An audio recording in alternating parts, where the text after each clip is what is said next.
I consider right now the church's best opportunity that we have probably had since Martin Luther to be reshaped into the kind of church that God has called us to be.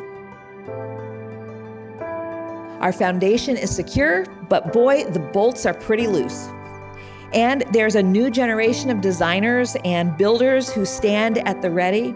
The only question that this entrepreneurial spirit with this new generation forces us to reckon with is this question: just how much of what we have learned to call church are we willing to let go of in order to follow Jesus? There are dozens of reasons right now that churches are clamoring to get on board to this movement, but a lot of those reasons are defensive. A lot of big ideas will not save the church. Only Jesus Christ saves the church. But at the end of the day, there's only one reason to become a social entrepreneur, and that's out of love. Do it for love or don't do it. Love enables us to take courageous actions.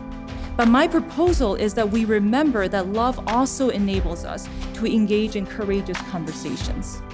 As we put our heads together to think about missional entrepreneurship, it's important that we remember our holistic calling involving words and deeds. Young people don't want to lead an outdated form of church that worked for another generation. They aspire to be like those that have gone before them, to be the church for today's people and today's questions. So churches are faced with a choice. Give them the keys to the SUV for 50 bikes, or keep the SUV and promise them they can ride shotgun and be in charge of the music. To the latter, millennials will answer, thanks, we'll walk. The church as you know it is calibrated for a world that no longer exists. It's designed to meet needs of people who are now asking different questions. Adolescents and emerging adults are not simply new, sharp, shiny tools to be celebrated and appreciated for their utility. They are developing persons in transition. I believe it is the church's job to both nurture and empower.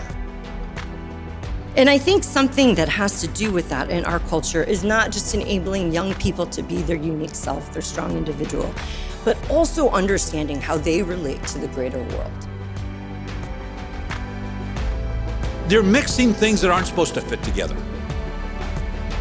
Things that we have said are in separate categories, are in separate worlds, are in separate realities, and they're saying, what if?